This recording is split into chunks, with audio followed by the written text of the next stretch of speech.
They didn't know it contained a $1.2 billion empire. Hello, everyone. My name is Cassandra Kelly. I'm 26 years old. My grandfather's funeral was supposed to honor the man who built our family's fortune. Instead, it became the most humiliating day of my life. While my relatives calmly divided his empire like vultures circling an inheritance, I was handed a single envelope. Inside it was nothing more than a plane ticket. That was it. No property, no business, no millions, just an envelope.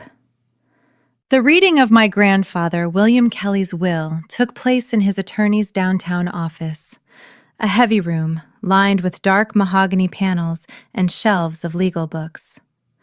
My mother, Margaret Kelly, sat in a black Chanel suit, pretending to dab tears that never actually came. My father, Michael Kelly, kept glancing at his Rolex, already calculating how he would spend his inheritance.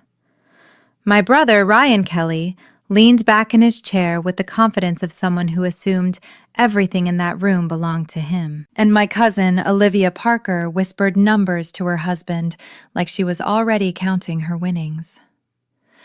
At the head of the table sat Mr. Harrison, my grandfather's attorney of 30 years. He cleared his throat and began reading. To my son, Michael Kelly, I leave the family shipping company, Pacific Horizon Shipping, including all associated assets. My father's face lit up instantly. The company alone was worth around $30 million. To my daughter-in-law, Margaret Kelly, I leave the estate in Sonoma Valley, including all furnishings and artwork. My mother smiled for the first time that day. The estate was easily worth $25 million. To my grandson, Ryan Kelly, I leave my collection of vintage automobiles and the penthouse apartment in Miami's Brickell district. Ryan quietly pumped his fist under the table. Those cars alone were worth millions. To my granddaughter, Olivia Parker, I leave my yacht, Legacy, and the vacation villa in Palm Beach. Olivia squeezed her husband's hand in triumph. Then the attorney paused, and slowly, he looked directly at me. To my granddaughter, Cassandra Kelly, I leave this envelope. That was it. An envelope. For a moment, the room was silent. Then the laughter started.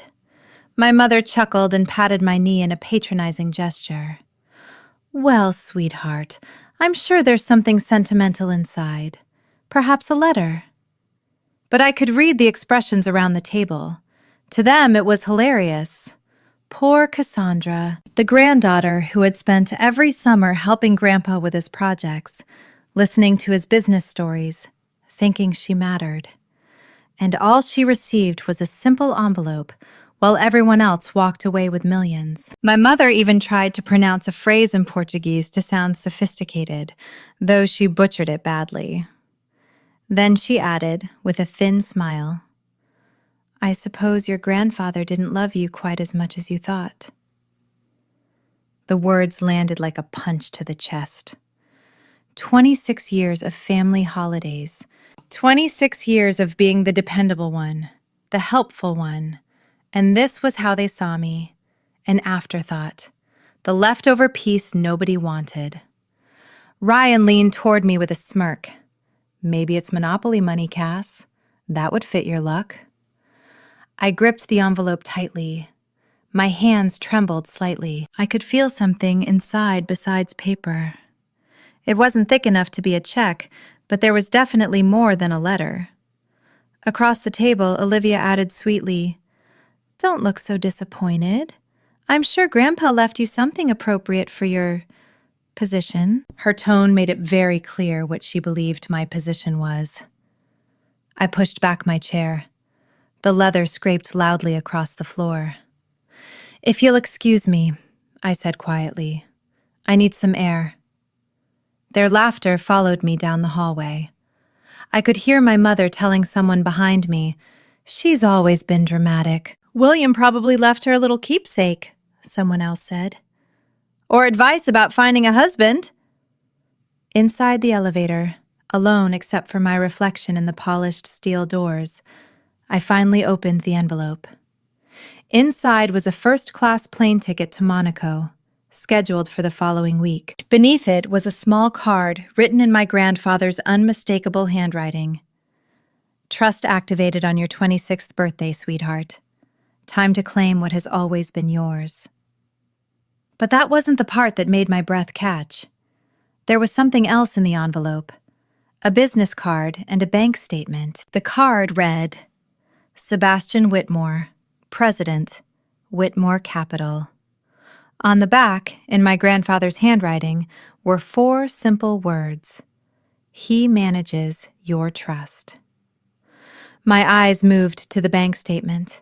It came from a private Swiss account under the name Kelly Global Legacy Trust. The balance made the room spin. $347 million. $347 million. I stared at the number, counting the zeros again and again, convinced my eyes were playing tricks on me. My hands shook so badly, I nearly dropped the paper. This had to be a mistake, a clerical error, some kind of cruel joke. But the bank letterhead was genuine. The account numbers looked legitimate, and the handwriting on the card was unmistakably my grandfather's. When I returned to my small apartment that evening, I called the international number listed on the statement. After several transfers and a long series of identity checks, a Swiss banker with flawless English finally confirmed what I still could not believe. "Yes, Miss Kelly," he said calmly.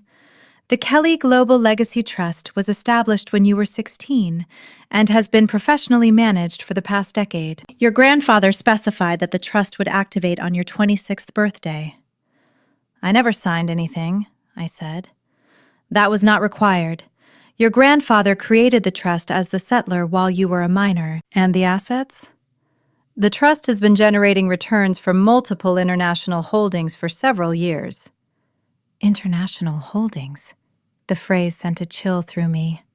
I suddenly remembered all those long chess games with my grandfather, the way he would casually ask my opinion about hotel management, customer service strategies, or business expansion.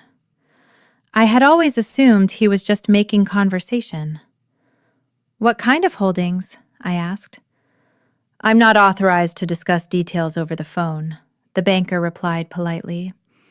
"However, Mr. Sebastian Whitmore has been fully briefed. He will provide a complete overview of your assets when you arrive in Monaco."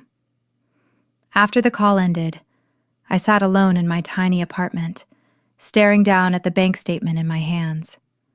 $347 million. And somehow I had the feeling that was only the beginning. The family group chat exploded with messages that evening. Photos, links, excited updates about everyone's new fortunes. Ryan had already posted pictures of vintage car auctions and glossy auto magazines.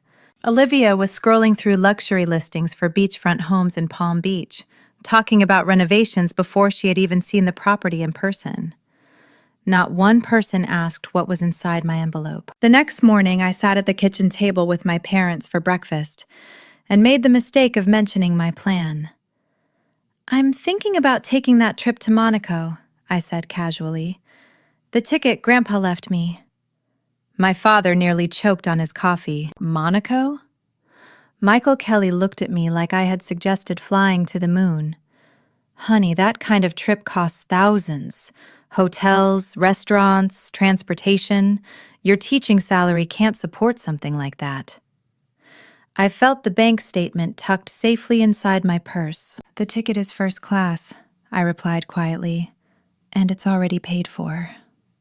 My mother laughed with open disbelief. "Cassandra, sweetheart, Monaco is for people with real money," Margaret Kelly said, waving her hand dismissively. "You would be completely out of place. It's casinos, yachts, designer stores, people worth hundreds of millions." If only she knew. Ryan smirked from across the table. "Maybe she can take some photos for Instagram," he said. Show her students what real wealth looks like before she goes back to her little classroom. My cheeks burned, but beneath the embarrassment, something else had started to grow. A quiet certainty, knowledge, power. For the first time in my life, I knew something they didn't. Maybe Grandpa had a reason for sending me there, I said softly. My mother sighed with theatrical patience. Your grandfather was 93, Cassandra. His mind wasn't exactly sharp toward the end. But I remembered those conversations very differently. Grandpa had been completely clear-headed. Even in his final weeks, he talked about investments, business deals, and global markets. When he mentioned Monaco or international casinos, it was never like someone imagining a place he had seen in a movie. It sounded like someone who actually knew those worlds. That afternoon, I called in sick to work and spent hours researching. Sebastian Whitmore, the man whose name was printed on the card in my envelope, was very real. Financial journals described him as the president of Whitmore Capital, a firm that managed billions of dollars in global investments for ultra-wealthy families. Apparently, I was now one of those families. The night before my flight, I packed the best dresses I owned and tried to gather every ounce of confidence I had. My mother called one last time. "Cassandra, this is a mistake," she insisted. "You could sell the ticket or exchange it for something practical." "The ticket isn't refundable, Mom," she hesitated before replying, her voice tightening. "Well, then at least promise me you won't embarrass yourself. Don't go around telling people you're William Kelly's granddaughter expecting special treatment." I ended the call without making any promises. As I zipped up my suitcase, I caught my reflection in the mirror. 26 years old. Brown hair, average height, nothing extraordinary, according to my family. But Grandpa had always said something different. He told me I had his instincts for business, his stubborn determination, his ability to see opportunities others missed. Tomorrow, I would find out whether he had been right. The first-class cabin on the Air France flight to Monaco felt like another world. The flight attendant greeted me warmly as Miss Kelly, offered champagne before takeoff, and made sure I had everything I needed for the 11-hour journey. As the plane crossed the Atlantic, I stared out the window and tried to understand what the numbers on that bank statement actually meant. $347 million was not just money. It was freedom, security, power. It meant never worrying about rent, student loans, or bills again. When the plane landed at Nice Côte d'Azur Airport, I expected to grab a taxi for the short drive into Monaco. Instead, as I rolled my suitcase through customs, I noticed a man in a sharp black suit holding a sign with my name. Not simply Cassandra Kelly. The sign read, Miss Cassandra Kelly, Beneficiary, Kelly Global Legacy Trust. My legs nearly gave out. The driver greeted me politely and loaded my luggage into a spotless black Mercedes. As we pulled onto the coastal highway, the Mediterranean stretching endlessly beside us, he began making polite conversation. "Is this your first visit to the Principality, Miss Kelly?" he asked in lightly accented English. "Yes," I managed. "It's beautiful." He smiled slightly. "Mr. Sebastian Whitmore is looking forward to meeting you. He has personally overseen the Monaco holdings within your trust for several years." Holdings. Plural. Monaco revealed itself slowly as we drove along the coastline. First, the harbor appeared, crowded with yachts larger than most houses. Then the famous casino buildings of Monte Carlo rose into view, glowing golds in the afternoon sunlight. Finally, the car climbed narrow streets lined with luxury boutiques and quiet cafes. At the top of the hill stood a palace complex I had only seen in magazines. But we didn't stop at the main entrance. Instead, the driver guided the Mercedes through a private gate into a secluded courtyard. "Miss Kelly?" he said, stepping out to open my door. if you would follow me. We walked through long corridors filled with paintings that belonged in museums. My modest teacher's salary had never prepared me for places like this. Everything around me spoke of old wealth, deep influence, and centuries of power. Eventually, we stopped before a heavy carved door. The driver knocked twice, then opened it. "Miss Kelly," he announced, "your appointment." I stepped inside an office so large it could have swallowed my entire apartment. Floor-to-ceiling windows overlooked the Mediterranean, sunlight flooding the room. Behind an enormous desk sat a man who looked exactly like the photographs I had seen online. Sebastian Whitmore, president of Whitmore Capital. He stood as I stepped into the room and walked around the desk to greet me. Sebastian Whitmore was tall, impeccably dressed in a navy suit, carrying the quiet confidence of someone who had never needed to prove himself to anyone. "Miss Kelly," he said, extending his hand. His voice carried a soft European accent, smooth and measured. "I'm Sebastian Whitmore. Thank you for coming." I shook his hand, suddenly aware of how out of place I must look in a world like this. "Mr. Whitmore, I have a lot of questions." He smiled politely. "Please, call me Sebastian, and I assure you, I have many answers." He gestured for me to sit in one of the leather chairs across from his desk. "Your grandfather, William Kelly, was not only a close friend," he continued. "He was one of the most strategic investors I've ever worked with." He opened a thick folder filled with documents. "Miss Kelly, your grandfather began planning your financial future when you were still very young. When you turned 16, he established the Kelly Global Legacy Trust with very precise instructions regarding your education, both academic and practical." Practical education. The words immediately brought back memories. All those long chess games with Grandpa, the way he would ask my opinion about business ideas, customer service strategies, or how hotels should treat their guests. Sebastian watched my expression carefully. "He wasn't simply telling you stories, Cassandra," he said. "He was teaching you." He turned a page in the folder. "Your trust currently holds controlling interests in several major properties. The Riviera Crown Resort and Casino here in Monaco generates approximately $50 million in annual revenue. Your holdings also include the Imperial Harbor Casino Resort in Macau, producing around $160 million annually, along with commercial real estate portfolios in London, Tokyo, and Sydney." I stared at him, unable to speak. He continued calmly. "Your grandfather also ensured that all tax obligations were properly structured through the trust. Over the years, you have been receiving a modest annual stipend of around $60,000, enough for you to live comfortably as a teacher, but not enough to draw attention." Suddenly, everything started to make sense. Why I had always been able to afford my apartment despite my salary. Why I had never struggled with money the way my colleagues did. Why Grandpa had always seemed so confident whenever I worried about my future. That money had been coming from the trust all along. I swallowed and asked the question that had been building in my mind since I arrived.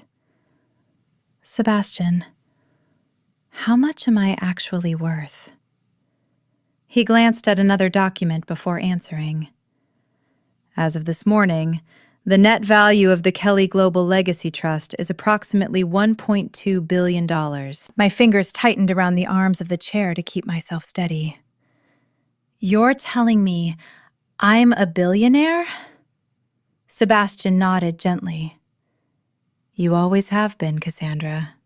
The trust simply hadn't been activated yet." I spent the rest of the afternoon in his office reviewing documents that confirmed everything he had said.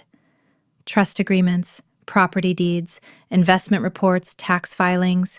Entire teams of professionals had been managing assets around the world on behalf of a trust I never even knew existed. As I flipped through the pages, Sebastian explained the final piece of the puzzle. "Your grandfather was extremely deliberate about the timing. he said. He wanted you to live a normal life first, to understand work, responsibility, and independence before learning the truth about your inheritance. I looked up from the documents. But why hide it? Why not just tell me? Sebastian gave a small, knowing smile. Because he knew your family. I immediately thought about the will reading, the laughter, my mother's cruel comment. Sebastian continued. He believed that if your relatives understood the true scale of your inheritance, they would treat you differently. Some might resent you. Others might try to control you. Many would see you only as a source of money rather than as a person. The truth of those words settled heavily in my chest. Your grandfather wanted you to see who truly valued you before you gained the power to change the entire dynamic, Sebastian said. Now the decision is yours. You decide what to do with what has always belonged to you. That evening, Sebastian arranged a tour of one of my properties, the Riviera Crown Resort and Casino. The general manager, Etienne Laurent, greeted me in the lobby and guided me through the building. I had to keep reminding myself that I wasn't there as a tourist. I was the owner. The resort was breathtaking. 300 luxury suites, 5 restaurants, a sprawling casino floor alive with activity, and a spa that looked like something from a luxury magazine. From the terrace of the presidential suite, Etienne pointed out the harbor below. Our occupancy rate has remained above 94% for the past 3 years, he explained proudly. Your grandfather, or rather your trust, has always been an excellent owner. Very hands-off, but supportive when improvements were needed. My grandfather handled all of this remotely? I asked. Yes, through regular video conferences with our advisory board. His understanding of hospitality operations was remarkable. Suddenly I understood something.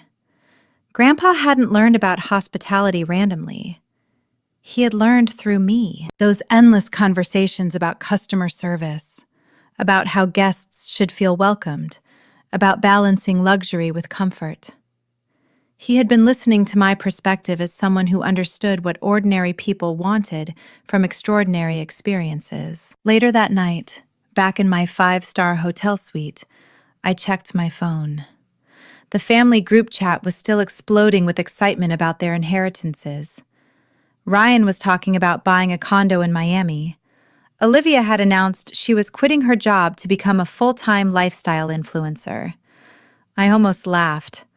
They were celebrating millions, and I owned billions. But the realization that stayed with me wasn't about the money. It was about protection. Grandpa had shielded me, while everyone else received instant gratification. He had given me something far more valuable. The chance to discover my own strength before I ever needed to use it. Just then, my phone buzzed with a message from my father. How's the vacation going? Hope you're not spending too much money. I looked around the presidential suite, the harbor stretching endlessly beyond the windows. A bottle of champagne sat on the table beside me, the kind that probably cost more than my father's monthly car payment. It's educational, I texted back. The next morning, Sebastian Whitmore arranged for the company jet to take me to Macau. As I settled into the soft leather seat of an airplane that apparently belonged to my trust, I stared out the window and tried to decide what to do with this knowledge. I could return home immediately and reveal everything. I could shock my family with the truth and watch their expressions when they realized how badly they had underestimated me. Or I could be patient. Grandpa had always said the best players think several moves ahead. As the jet lifted into the bright sky above Monaco, I made my decision. It was time to play chess. The Imperial Harbor Casino Resort in Macau was even more impressive than anything I had seen in Monaco. The building rose 47 floors into the skyline, a towering wall of gold and glass overlooking the harbor like a monument to wealth. My monument, apparently. At the airport, I was greeted by Natalie Brooks, the resort's chief operating officer. She arrived in a sleek limousine that would have made my entire family stare in disbelief. Natalie was sharp, confident, and completely unaware that she was speaking to the actual owner of the property. "Miss Kelly," she said as we settled into the back seat, "your trust's representative mentioned that you wanted a full tour of the resort. I'm excited to show you what we've built here." "How long have you been managing the property?" I asked. 7 years, she replied. "It's been incredible watching it grow. Your trust has always been an excellent owner, supportive of innovation, but careful with risk." As she guided me through the resort, she showed me financial reports that made my head spin. The casino floor generated nearly 60% of the revenue. The hotel suites, restaurants, and entertainment venues made up the rest. Every department was operating efficiently, and profits were steadily rising. "Your trust has been considering expansion," Natalie added as we sat in the penthouse suite that technically belonged to me. "There's interest in acquiring similar properties in Dubai and Singapore." "Really?" I said, trying to sound casual. "What kind of timeline are we talking about?" "Nothing finalized yet, but the research looks promising. Your financial team seems confident about the international market." My financial team. I had a financial team. Later that afternoon, I spent nearly 3 hours on video calls with advisors I had never even met before. Yet these people had been managing my wealth for years. My CPA, who had quietly filed my taxes and maintained the illusion that I was simply a teacher receiving small trust distributions. My investment manager, who had grown the portfolio from hundreds of millions to well over $1 billion. My legal team, who had structured the entire trust system to withstand scrutiny while protecting my privacy. One of the senior advisors leaned toward his camera during the call. "Miss Kelly, your grandfather left very specific instructions for the moment you discovered your inheritance. He believed you might want to make some significant moves once you understood your position." "What kind of moves?" I asked. "Strategic acquisitions," he said, "particularly in industries where you already have personal knowledge or family connections." Family connections. The idea came to me almost instantly. That evening, I had dinner with Natalie at one of the resort's most exclusive restaurants. As we ate food that cost more per bite than I used to spend on an entire meal, I casually steered the conversation toward business acquisitions. "Hypothetically," I said, "if someone wanted to purchase a small shipping company worth about $40 million, how difficult would that be?" Natalie raised an eyebrow. "$40 million is practically pocket change for a trust of your size," she said. "We could structure the acquisition through one of your existing corporate entities and close the deal within a month." She paused. "Is this hypothetical company interesting for some reason?" I thought about my father's business, Pacific Horizon Shipping. I knew the company had been struggling with debt ever since the recent expansion. A large cash offer could solve all of his problems, and it could also give me control of the company I had heard about my entire life. "It might be," I said carefully. Later that night, I called Sebastian Whitmore and explained my idea. "You want to acquire your father's company?" he asked after listening quietly. "I want to save it," I replied. The expansion put a lot of pressure on their finances. My dad would never ask for help, but if a strong investor appeared with the right offer, and you believe you're the right investor, I believe I'm the only one who actually cares about the employees and the company culture my father built. Sebastian was silent for a moment. "Cassandra," he said thoughtfully, "this would be your first major decision as a billionaire. Are you sure you want your family involved?" "They won't know it's me," I said. "To them, it will just look like a generous offer from international investors. And you're comfortable with that level of secrecy." I remembered the laughter in the lawyer's office, the smirks, the assumption that I was the least important person in the room. For now, I said quietly. Yes. The next morning, I flew back to San Diego with a plan. I would give my family one more chance to see me for who I really was. If they still chose to underestimate me, then they would learn exactly what that mistake would cost. Back in my small apartment, I sat at my kitchen table reviewing financial reports from properties scattered across 3 continents. Meanwhile, my family remained completely unaware of the person I had become. The contrast felt almost surreal.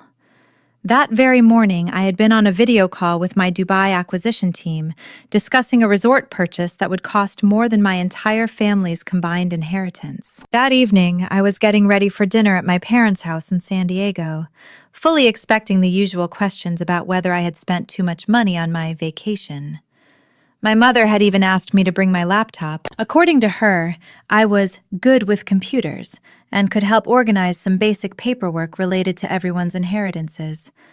If only she knew the kind of financial planning I had been doing lately. Earlier that afternoon, my lawyers had finished drafting the first version of a potential acquisition offer for Pacific Horizon Shipping, my father's company. The research report they sent me was troubling. The business itself was profitable, but the recent fleet expansion had buried the company under heavy debt. Cash flow was tight, and the balance sheet was dangerously leveraged. A determined buyer with enough capital could easily force a sale. My phone rang. It was Natalie Brooks, calling from Macau. "Cassandra," she said, getting straight to the point. "The analysis on Pacific Horizon Shipping is complete. The company is exactly what you described. Strong revenue, but financially strained." "Can our offer fix that?" I asked. "Immediately," she replied. "A capital injection would stabilize the company and give you a solid regional shipping operation. It's actually a very attractive acquisition." "What kind of timeline are we talking about?" "We can present an offer next week. Anonymous, of course, through one of your existing holding entities. Clean transaction, generous terms, no visible connection to you." She paused before adding one more detail. "And honestly, Cassandra, they probably won't have much choice. If the company doesn't secure new capital within 6 months, they'll either have to sell assets or take on even more debt." After the call ended, I stood by my apartment window and looked toward the neighborhood where my parents lived. Part of me felt guilty about what I was planning, but another part remembered every family gathering where I had been ignored. Every moment someone assumed I was too naive to understand business. Every time I had been treated like the family charity case. That evening, when I arrived at my parents' house, everyone was already there. Ryan sat on the couch, scrolling through luxury car websites on his tablet. Olivia was showing my mother photos of renovation ideas for the Palm Beach villa she had inherited. My father, Michael Kelly, sat at the dining table reading financial news, probably searching for investment strategies for the $30 million he had just received. "Cassandra!" Olivia called when she saw me. "There's our world traveler. How was Monaco? Did you take lots of pictures?" "It was educational," I replied calmly, taking my usual seat at the dining table. Ryan didn't even look up from his tablet. "I still can't believe you actually went," he said. "That place is for people with serious money. Must have been awkward being surrounded by all those millionaires." "You get used to it," I said lightly. My father raised his wine glass. "Well, let's toast to William Kelly's legacy," he announced. "He certainly took care of this family." Everyone lifted their glasses.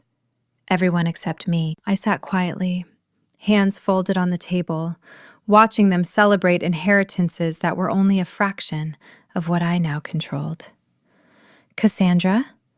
my mother prompted. "Your glass." "I'm fine," I said. "Someone should stay clear-headed for the administrative work."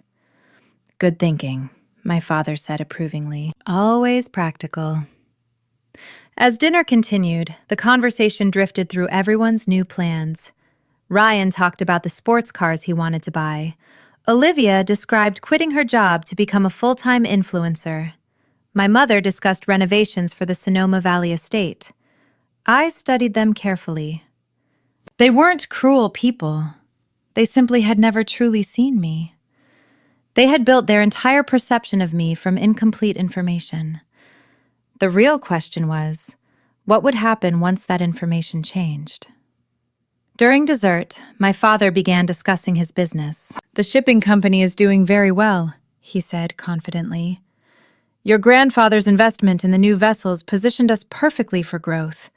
We're already looking at expanding routes, maybe acquiring smaller competitors." "How's the cash flow?" I asked casually. My father blinked in surprise. "Well, manageable," he said slowly. "We took on some debt for the expansion, but revenue projections look strong." "What about working capital reserves for unexpected expenses?" The room fell silent. Everyone stared at me. My mother laughed. "Cassandra, you don't need to worry about business matters. That's your father's area of expertise." "I'm just curious," I said calmly. "Grandpa always said cash flow was the most important metric for any company." "We're fine," my father replied quickly, though I noticed the tension in his jaw. But I had already seen the financial reports. They weren't fine. The company was operating month to month. One lost contract could push it into serious trouble. After dinner, while I helped clear the dishes, my mother pulled me aside in the kitchen. "Honey," she said gently, "I know you want to be involved, but you don't need to ask your father difficult questions about his business. That really isn't your field." I almost laughed. Not my field. I owned companies that generated more profit in a month than Pacific Horizon Shipping made in an entire year. "Of course, Mom," I said politely. "I was just making conversation." "I know," she replied, smiling, "but leave business discussions to the business people." Later that night, as I drove back to my apartment, I made a phone call. "Present the offer Monday morning," I told my acquisition team. "Generous terms, fast closing, all cash." "And if they ask who the buyer is?" one of the lawyers asked. I smiled as I parked outside my building. "Tell them the investors prefer to remain private," I said. "But they're very interested in supporting American maritime businesses." It wasn't exactly a lie. Have you ever been in a situation where your family completely underestimated you? Because what happened next changed everything. The offer arrived on Tuesday morning. I was in the teacher's lounge at school during lunch when my phone rang. My father's name flashed across the screen. His voice sounded tense. "Cassandra," he said, "something strange just happened. Pacific Horizon Shipping received a buyout offer this morning from some international investment group, completely out of nowhere." I forced concern into my voice. "Is that good or bad?" "I honestly don't know," my father admitted. I could hear papers rustling on his end of the line. "The offer is very strong, almost too strong. I just don't understand why they're interested in us. We're not that large in the global shipping industry." "What does your lawyer think?" I asked. "That's the strange part. They want an answer by Friday. Investors don't usually move this fast unless they're serious." "Maybe they see potential you don't," I said innocently. "Maybe," he replied after a pause. "Listen, can you come to dinner Thursday night? I want the whole family there. You've always been good with details, and I could use another perspective." Another perspective. If only he knew whose perspective he was asking for. Thursday's dinner felt completely different from the week before. The atmosphere was tense, focused. My father had spread financial documents across the dining table as if preparing for a military briefing. "The offer is $45 million, he announced once we were all seated. "That's about 30% above the company's book value." Ryan finally looked up from his phone. "$45 million? That's insane! Take it!" "It's not that simple," my father replied. "If I sell the company, What do I do afterward? I've spent 30 years building it. You retire, Olivia Parker suggested with a shrug. Travel, relax, enjoy the money. I'm 58, my father said quietly. Too young to retire, too old to start over. While they talked, I studied the acquisition proposal carefully. The terms were exactly what I had instructed my lawyers to write. Generous enough to attract serious consideration, structured to solve the company's debt problem, but not so excessive that it would raise suspicion. Who exactly is making the offer? I asked, pointing to the letterhead. My father adjusted his glasses. Aurora Strategic Holdings, Swiss-based investment group. Our lawyers say they're very legitimate. They specialize in maritime and logistics acquisitions. I kept reading. What about their integration timeline? I asked. Employee retention policies?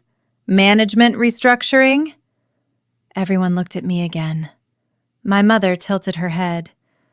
Cassandra, those are very specific questions for someone who doesn't work in business. Grandpa always said you should read the fine print, I replied calmly, still studying the document. Actually, these terms are very favorable. They're guaranteeing employee retention for at least 3 years, keeping the current management team and preserving operational independence. Ryan narrowed his eyes slightly. How do you even know what qualifies as a good deal? I shrugged. I read financial news sometimes. Business strategy can be interesting when you look at it analytically. My father watched me with a thoughtful expression. Cassandra, you're asking better questions than my attorney did. Maybe I inherited more of Grandpa's instincts than people realized, I said lightly. The conversation continued for nearly an hour. I could see the conflict building in my father's face. He wanted someone to tell him not to sell. He wanted reassurance that holding on to the company was the right decision. But the numbers told a different story. Finally, he leaned back in his chair. I think I have to accept the offer, he said quietly. It's simply too much money to ignore. And honestly, the stress of managing cash flow lately has been keeping me awake at night. Are you sure? My mother asked. The offer expires Friday at 5, he replied. If I walk away from this, I might never see an opportunity like it again. After dinner, I stayed in the kitchen helping my mother wash dishes while the others moved into the living room. Your father seems relieved, she said softly.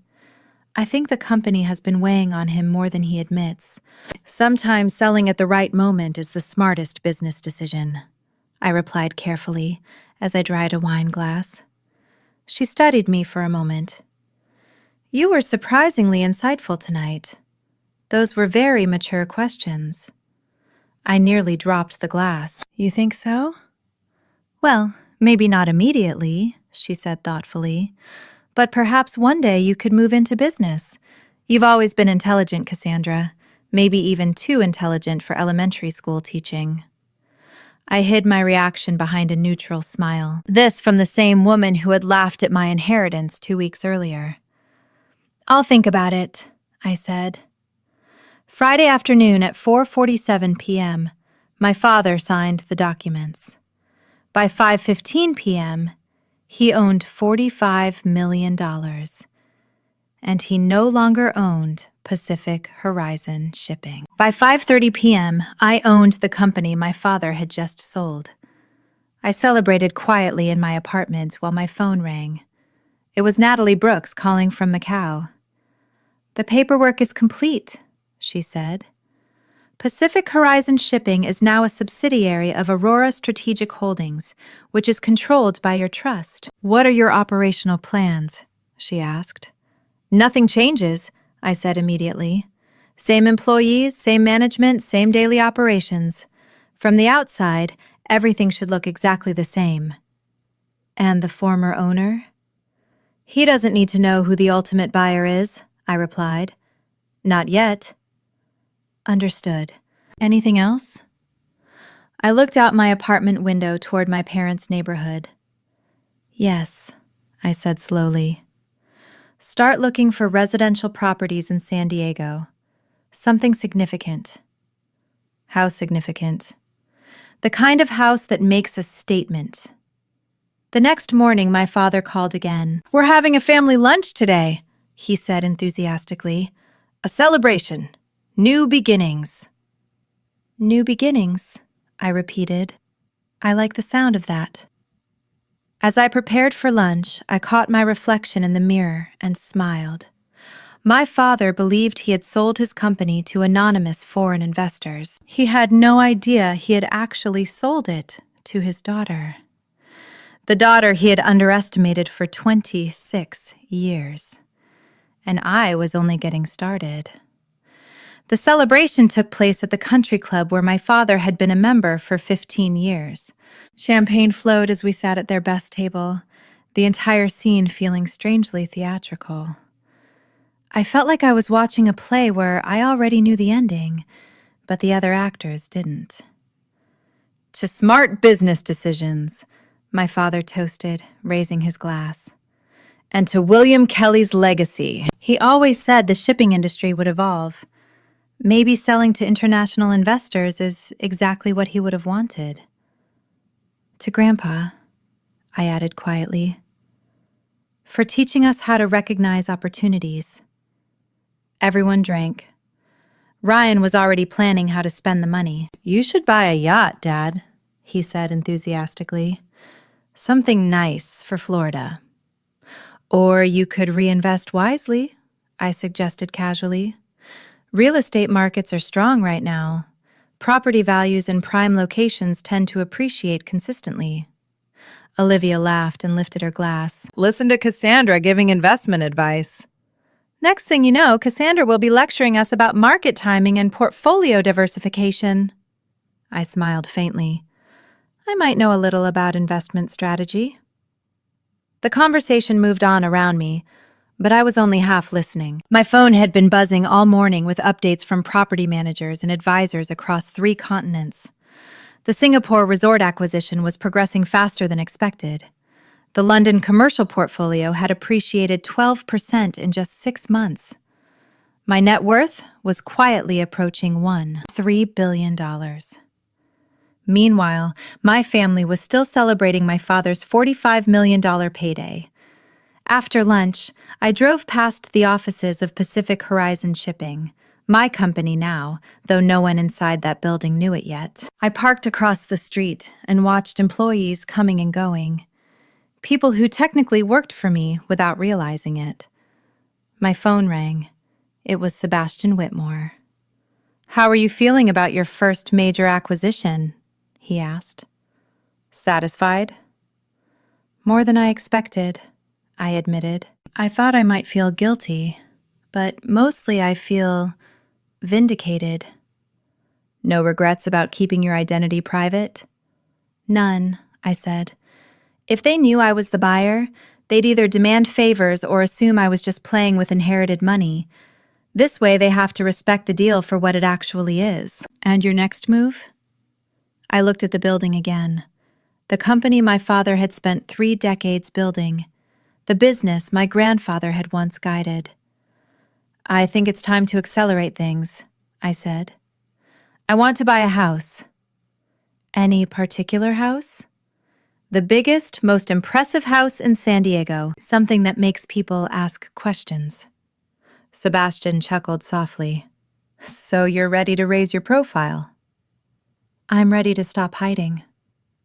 That afternoon, I contacted Diana Morgan, the most respected luxury real estate agent in San Diego. The moment I mentioned my budget range, her polite professionalism instantly shifted into focused attention.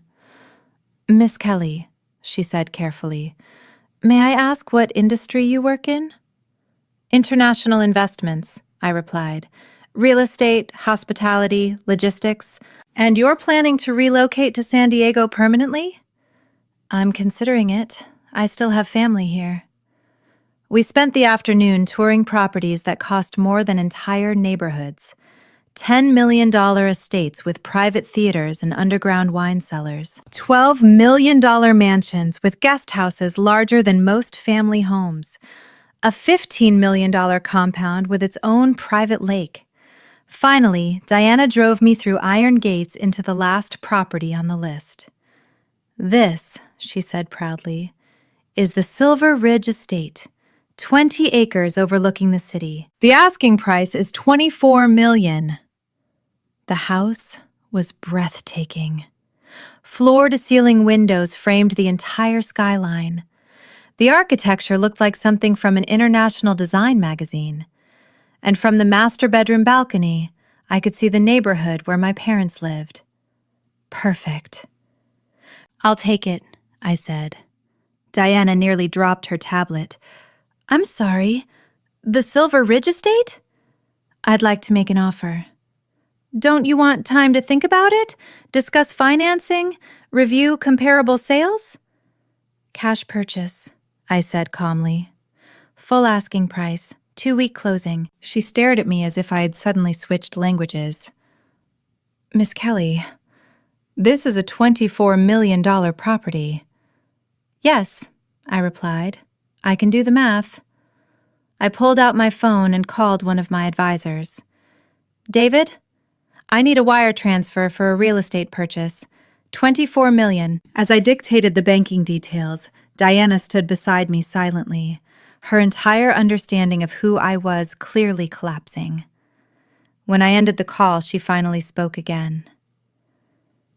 "Miss Kelly, may I ask what exactly you do in international investments?" "I own things," I said simply. "Hotels, casinos, shipping companies, projects like that." That evening, I had dinner with my parents again in their modest kitchen, while my phone quietly confirmed the wire transfer for a house worth more than their entire inheritance. "How was your day?" my mother asked. "Productive," I replied. I looked at some real estate options. "Oh," she said, "thinking about upgrading from that apartment of yours?" "Something like that." My father was reading financial news on his tablet, still trying to process the sale of his company. "You know what's interesting?" he said after a moment. "The firm that bought Pacific Horizon Shipping has been acquiring other shipping companies along the West Coast. This wasn't random. It looks like part of a larger consolidation strategy." I kept my face neutral. "Maybe they see opportunities in the maritime industry others are missing." "Maybe," he said slowly, "but it makes me wonder if I sold too cheaply. If they're building a regional network, maybe the company was worth more than I thought." "You got an excellent price," I said calmly. "Don't second-guess a good decision." He nodded, though he still looked thoughtful. "Your grandfather always believed consolidation was coming to this industry," he said quietly. "Maybe these investors are the ones making it happen." If only he knew. His father's granddaughter was the investor. My phone buzzed with a message from Diana Morgan. "Wire received. Congratulations on your new estate." I smiled and slipped my phone back into my pocket. Tomorrow, I would begin moving into one of the most expensive homes in San Diego. It was time to stop being invisible. Moving day arrived exactly 2 weeks later. I hired the most exclusive relocation company in the city, the kind usually reserved for tech executives and celebrities. Massive moving trucks rolled through the iron gates of Silver Ridge Estate, while teams of uniformed movers carried in furniture I had ordered from Milan, artwork acquired in London, and the few personal belongings I had kept from my old apartment. Standing in the circular driveway, I directed the placement of a sculpture that cost more than most people's annual salaries. Then I called my mother. "I'm moving today," I told her. "Oh, that's wonderful, honey," she replied casually. "Did you find a bigger apartment?" "Something like that," I said. "You should come see it." "Of course. After your father finishes his conference call, we'll drive over. What's the address?" I gave her the Silver Ridge Estate address and ended the call. Then I waited. The property looked even more impressive with the movers unloading trucks across the driveway. When my phone rang again, it was my father. His voice sounded tense. "Cassandra, Did you give your mother the wrong address? No, I said calmly. Why? Because she's standing in front of Silver Ridge Estate. You know, the $24 million mansion that just sold to some mystery buyer. I glanced at my reflection in the towering glass windows of the house. I'm not standing in front of it, Dad, I said quietly. I'm inside it. Silence. Cassandra, he said slowly. That's not funny. I'm not joking. Another long pause. We're driving up the driveway. From the grand foyer, I watched their modest sedan pull in behind one of the moving trucks. Through the tall windows, I could see them sitting inside the car, staring at the house as if it might vanish if they blinked. Eventually, they stepped out and walked toward the entrance, moving like people inside a dream. I opened the door. Hi, Mom. Hi, Dad. Welcome to my new home. My mother's voice barely rose above a whisper. Cassandra. They stepped inside cautiously. Their eyes moved across the marble floors, the enormous chandelier above the staircase, the sweeping balcony that curved through the second floor like something from a palace. My father finally spoke. Cassandra, how exactly did you buy this house? I made an offer, I said simply. They accepted. For $24 million? 25, I corrected. There were other buyers. My mother grabbed his arm. Honey, this isn't possible. You're a teacher. Teachers don't buy houses like this. Former teacher, I said calmly. I resigned yesterday. I walked them through the estate while their expressions shifted from disbelief to shock. Rooms larger than their entire living room. A kitchen lined with imported Italian marble. A private library with floor-to-ceiling windows overlooking the city. A wine cellar filled with bottles worth more than their monthly mortgage payment. Finally, we stood in the master suite. From the balcony, their neighborhood could be seen far below. My father turned toward me. Cassandra, you need to explain this right now. Explain what? Where the money came from. What's really going on? I looked out over the city for a moment. Do you remember Grandpa's envelope? The letter? My father asked impatiently. There's no way a letter explains this house. It wasn't just a letter. Well, then what was it? A plane ticket to Monaco, I said, turning back toward them, and a notification that my trust had been activated. They stared at me in confusion. Grandpa created a trust for me when I was 16, I continued. It became fully active on my 26th birthday. That was last month. My father slowly sat down on the edge of the bed. That's impossible.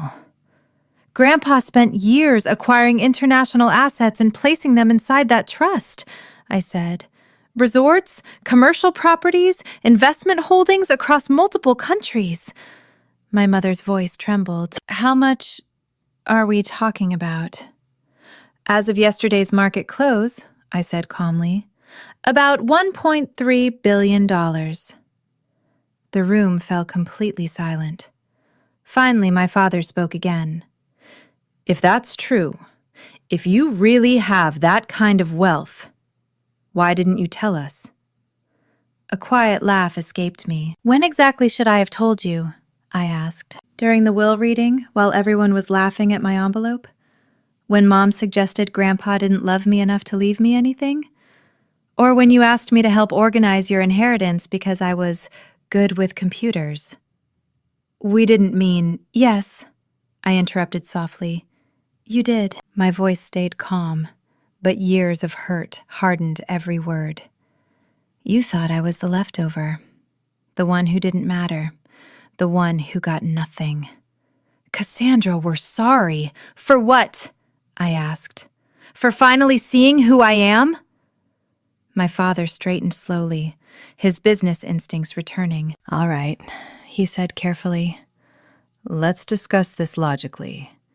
If you really control that level of wealth, There are family considerations, tax structures, trust management. We should talk about handling this responsibly. And there it was, the real reason for his sudden concern. Actually, Dad, I said, pulling out my phone, there is something we should discuss. I opened an email and turned the screen toward him.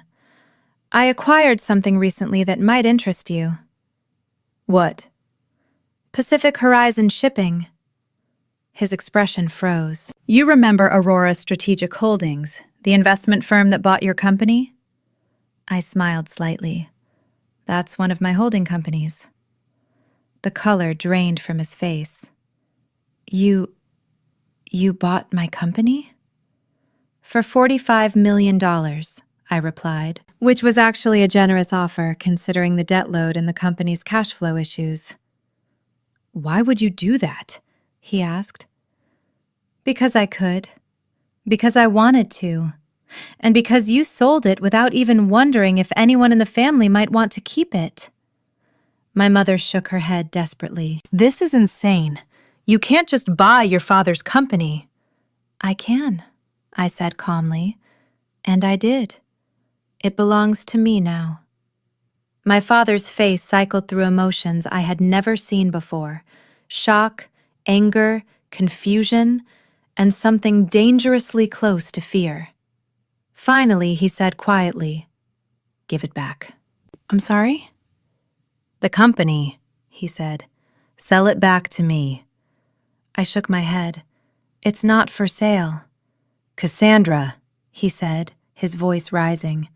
That company is my life's work. Was your life's work, I corrected gently. Now it's one of my investments. I moved toward the door. I think you should both go home and take some time to process this, I said calmly. We can talk again when you're ready for a real conversation. My father shook his head. We're not leaving until you explain how you're going to fix this. I stopped and turned back toward them. Fix what exactly? I asked. I bought a company from a willing seller at an above-market price. I purchased a house with my own money. Everything here is exactly where it's supposed to be. Cassandra, my father's voice cracked slightly. Please.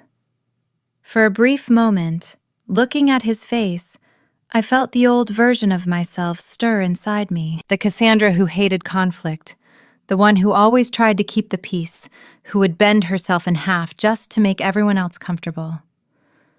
But then I remembered the laughter in the lawyer's office, the jokes about my envelope, the quiet certainty that I was the least important person in the room. I'll see you both soon, I said gently. When you're ready to treat me like family instead of like hired help. They left without another word. After the door closed, I stood alone in the massive entry hall of my new home, staring out at the view that had cost $25 million. My phone buzzed constantly. Congratulations from property managers, updates from financial advisors, invitations to meetings from business partners around the world. Yet for the first time since opening Grandpa's envelope, I felt completely alone.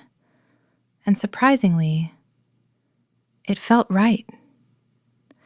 3 days later, Ryan called. His voice sounded tight with anger and maybe something close to panic. What the hell is going on, Cassandra? Good morning to you too, I replied. Don't play dumb. Mom and Dad told me everything.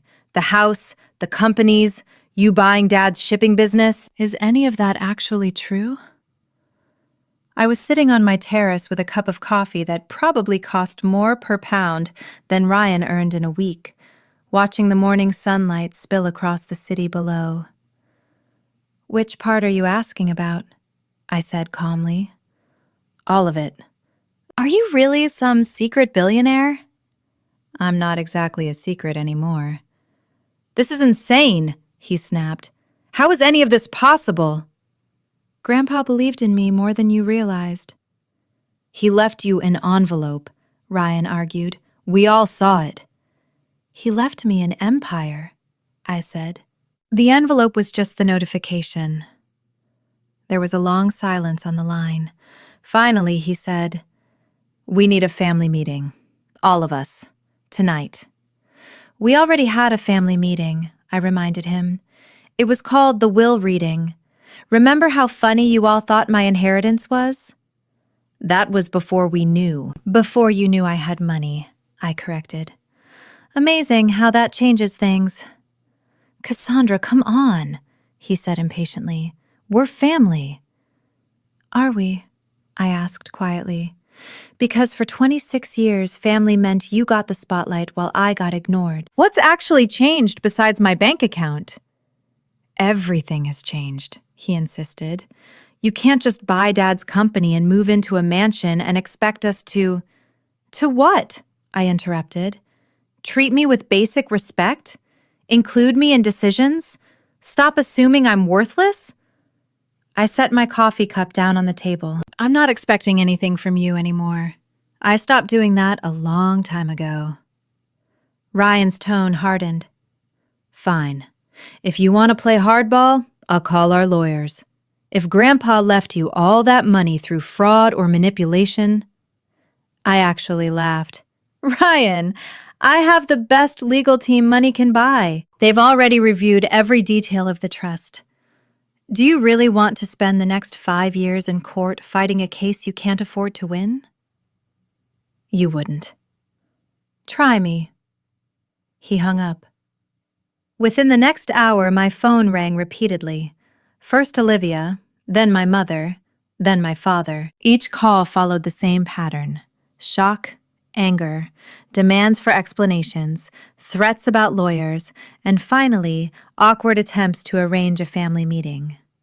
I ignored them all. Instead, I spent the afternoon touring commercial real estate with Diana Morgan. If I was going to live in San Diego permanently, it made sense to start investing locally. That evening, I was in my wine cellar selecting a bottle for dinner when my security system chimed. The gate camera showed all 4 of them standing outside: my mother, my father, Ryan, Olivia. They looked less like a family and more like a small intervention team. I pressed the intercom button. "Can I help you?" "Cassandra, it's your family." My mother's voice crackled through the speaker. "We need to talk." "Did you make an appointment?"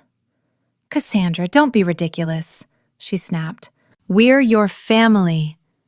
"The family that laughed at me, dismissed me, and threatened lawsuits this morning?" I said evenly. "That family?"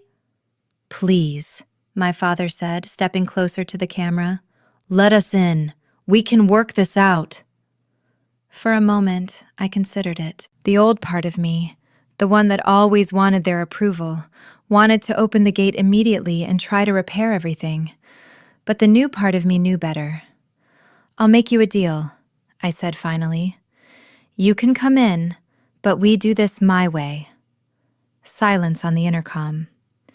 "You listen without interrupting. You don't make demands. You don't threaten me.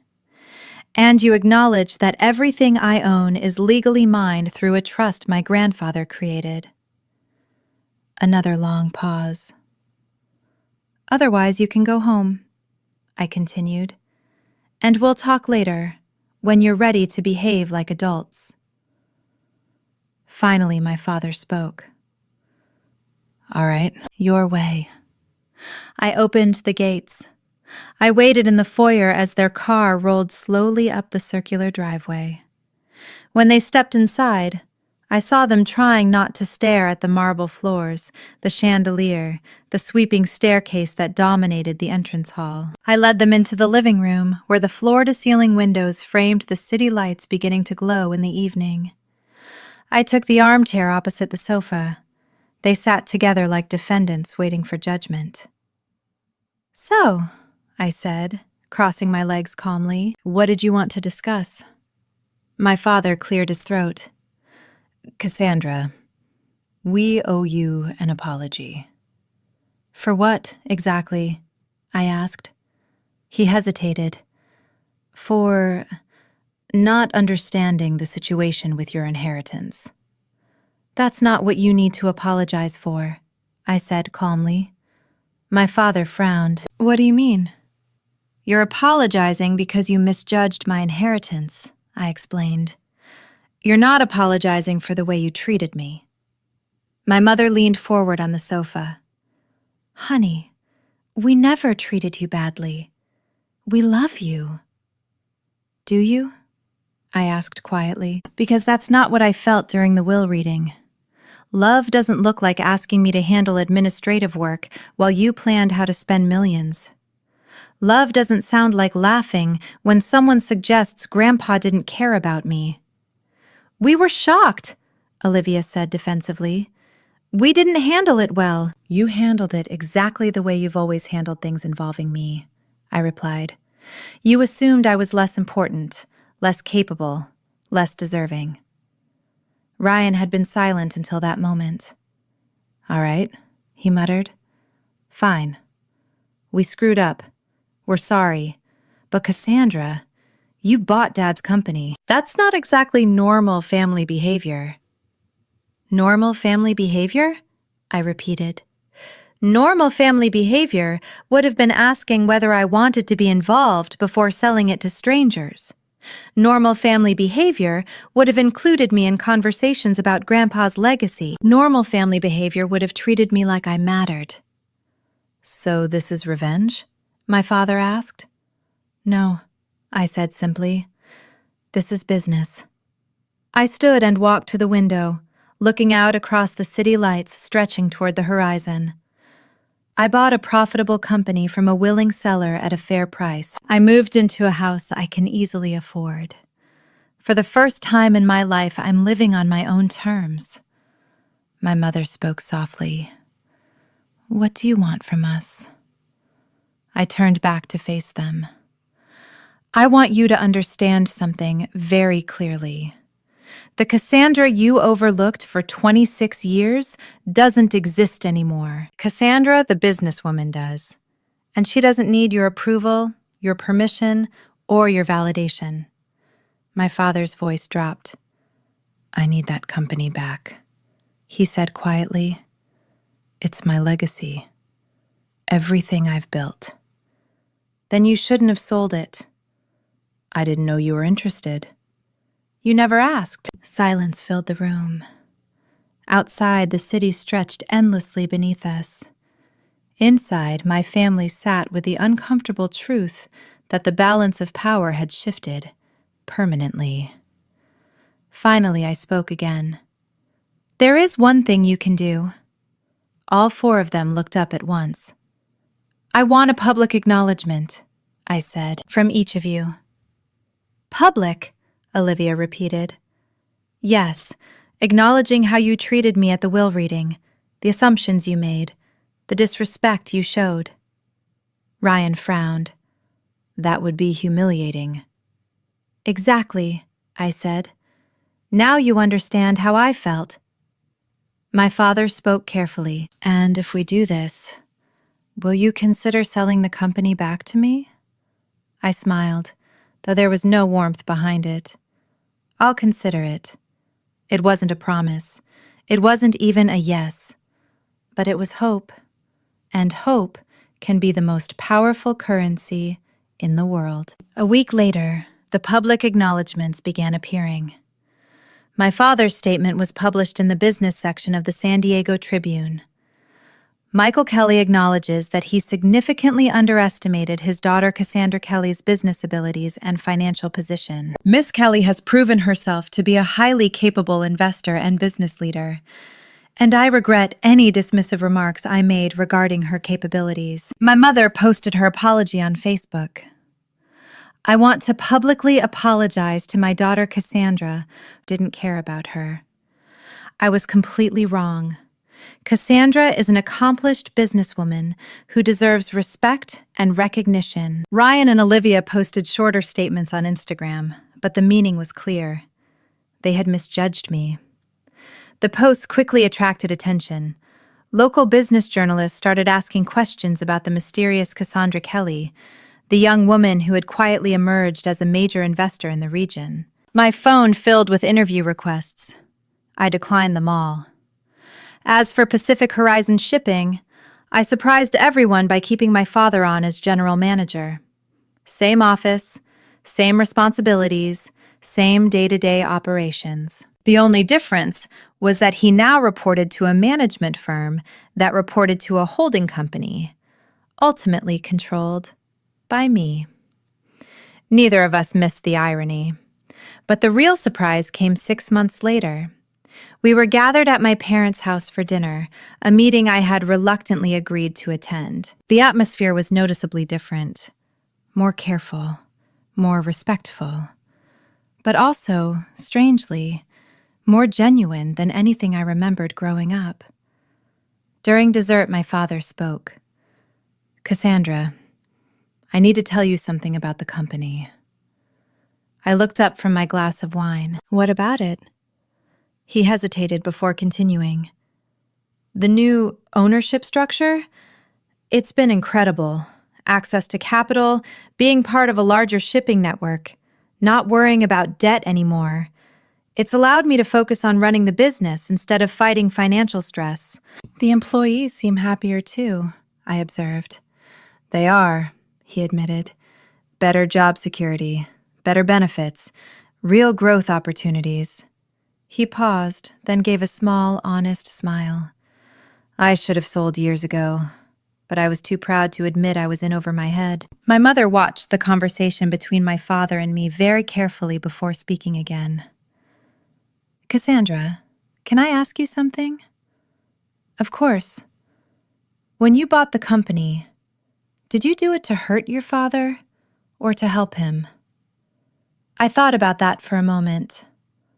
"Both," I admitted honestly. Part of me wanted him to understand what it feels like when major decisions are made without your input. But I also couldn't bear the idea of those employees losing their jobs if the company collapsed. "And now?" she asked softly. "Now it's just business," I said. "And as it turns out, very good business." Ryan, who had been unusually quiet throughout dinner, finally spoke. "Cassandra, I want to ask you something, and I want an honest answer." "Okay." "Are you happy?" he said.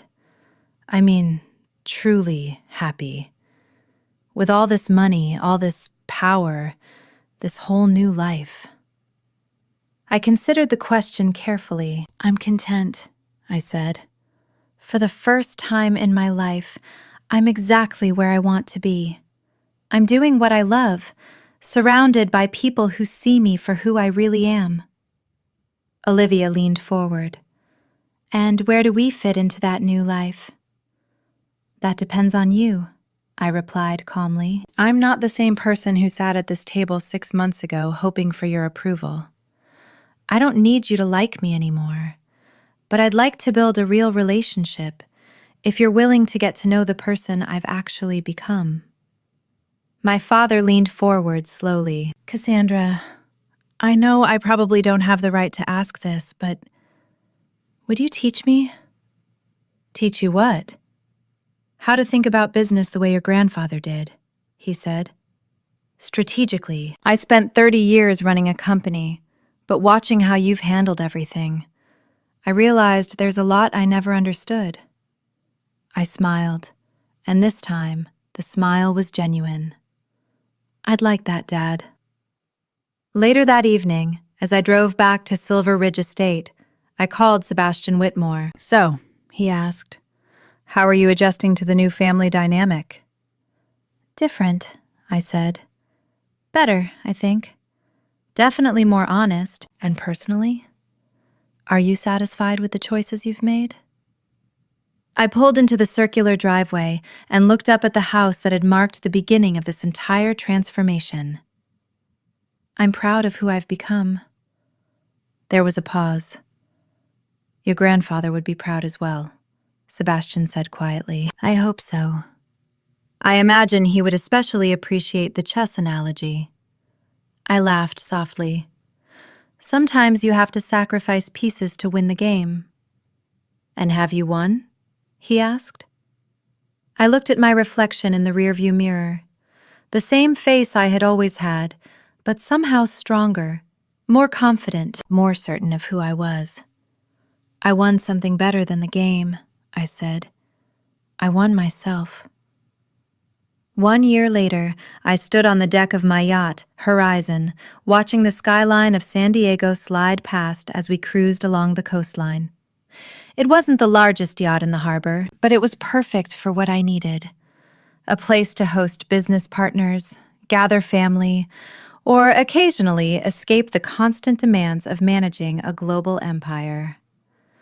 The past year had transformed my life in ways I never could have imagined. The public acknowledgments from my family had unexpectedly opened doors. San Diego's business community had welcomed me as a serious investor, and new opportunities appeared almost weekly. By the end of the year, I owned controlling stakes in the city's largest hotel group, several residential developments, and a fast-growing technology company specializing in maritime logistics. My net worth had climbed to nearly $2 billion. But more importantly, I had become someone I genuinely respected. The yacht docked and my Tesla waited nearby, another practical luxury I had purchased simply because I could. That evening, the entire family gathered at my house for dinner. The monthly dinners had become a tradition now.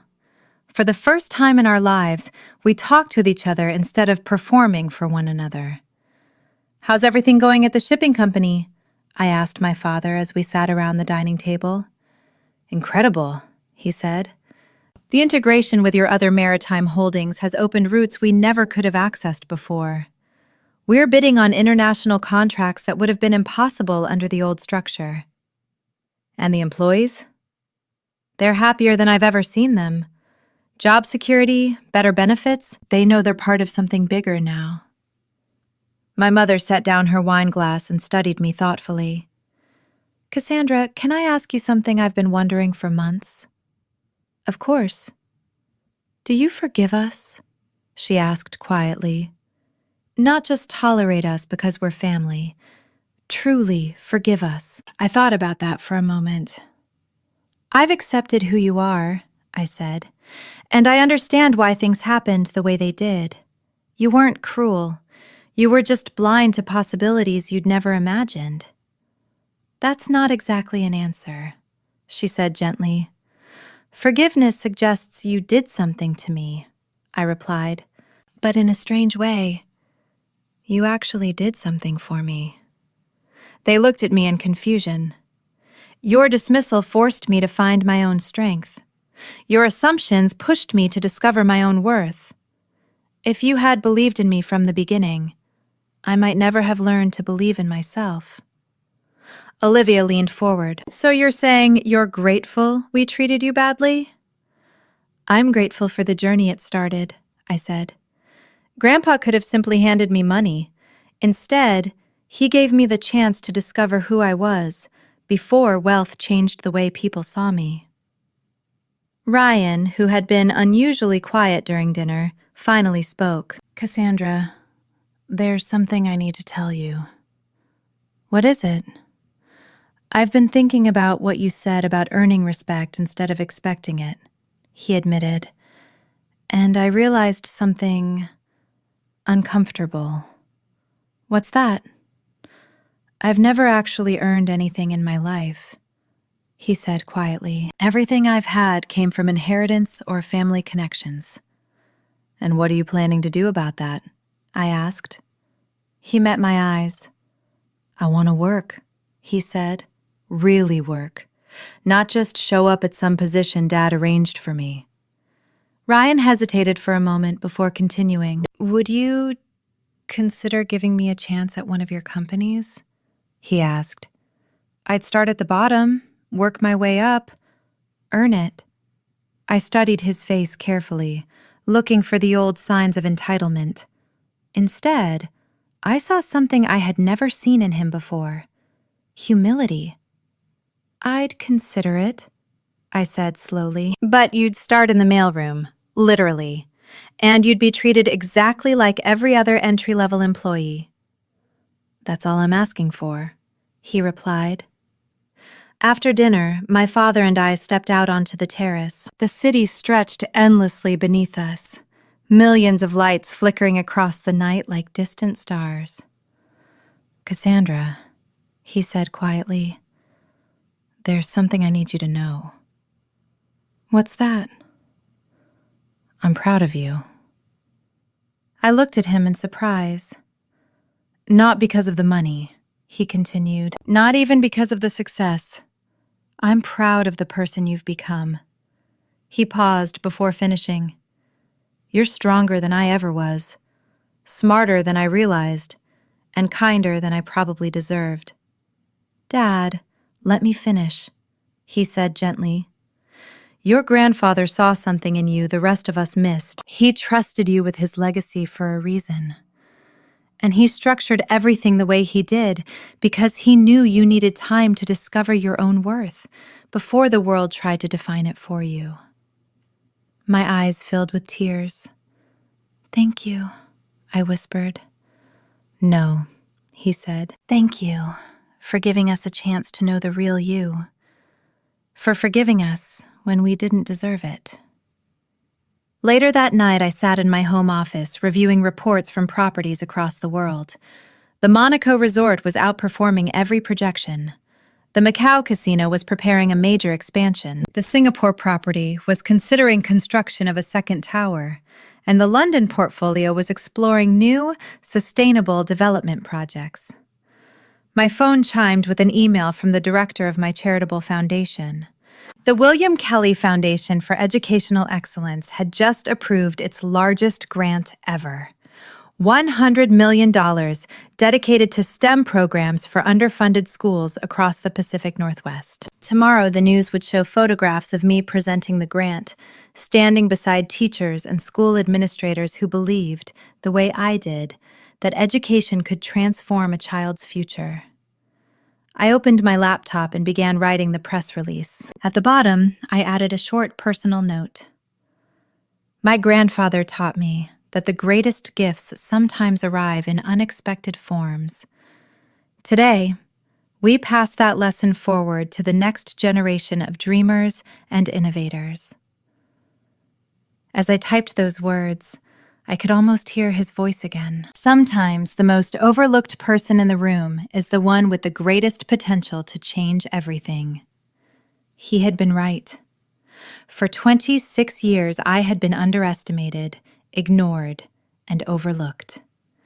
But those experiences had taught me something priceless. Your true value is never determined by how others see you. It is determined by how you see yourself. Everything else is just circumstance. From my office window, I could see my parents' neighborhood in the distance. Small homes where families were probably finishing dinner or settling in for the night. They were good people. They had simply been wrong. And sometimes that difference matters. I glanced at my schedule for the next day. A board meeting for my Pacific Northwest hotel group. A conference call with investors in renewable energy. Lunch with the mayor to discuss affordable housing initiatives. But first, I had coffee scheduled with Emily Hart, my former colleague from the school where I used to teach, and still my closest friend. We met once a month to talk about everything except business. It reminded me of the person I had been before I fully understood the person I could become. I closed my laptop and walked upstairs to the master bedroom, pausing beside the window that overlooked the city. 1 year ago, I had been a teacher who believed she had inherited nothing but an envelope. Tonight, I was a billionaire entrepreneur and philanthropist who had inherited something far more valuable than money: perspective. The wealth had changed my life, but the real transformation came from learning to value myself. As I prepared for bed, I thought about the students who would receive scholarships from my foundation. The kids who might feel overlooked or underestimated in their own lives. I hoped they would learn what I eventually did. Sometimes, the greatest gift you receive isn't money. It's the journey that teaches you your own worth. If there is one thing I want you to remember from my story, it's this: never let other people decide your worth. For years, I was the quiet one in the corner of the room, the one everyone underestimated, the one they assumed would never matter. My family judged me by what they thought I had, not by who I actually was. But life has a strange way of revealing the truth when the time is right. What changed my life wasn't just money. It was the moment I realized I didn't need anyone's approval to believe in myself. True power comes from knowing your own value and standing confidently in it, even when others fail to see it. Sometimes the people who overlook you the most are the ones who unknowingly push you to grow stronger. So if you ever feel ignored, underestimated, or treated like you don't matter, remember this. Your future is not defined by someone else's opinion. The greatest inheritance you can ever claim is the belief in your own potential. If this story touched your heart or reminded you of a moment when you felt overlooked or underestimated, please take a second to support the channel. Tap the like button, share this story with someone who might need to hear it today. Resilience, justice, and unexpected triumph. And I'd truly love to hear from you. Have you ever been in a situation where people doubted you, ignored you, or assumed you would never succeed? How did you prove them wrong? Or how are you still fighting to show your true worth? I read as many of them as I can, and your experiences might inspire someone else who is going through the same struggle. Remember, sometimes the quietest person in the room is the one with the greatest potential to change everything. Never let anyone convince you that you are less than you are. Thank you for listening.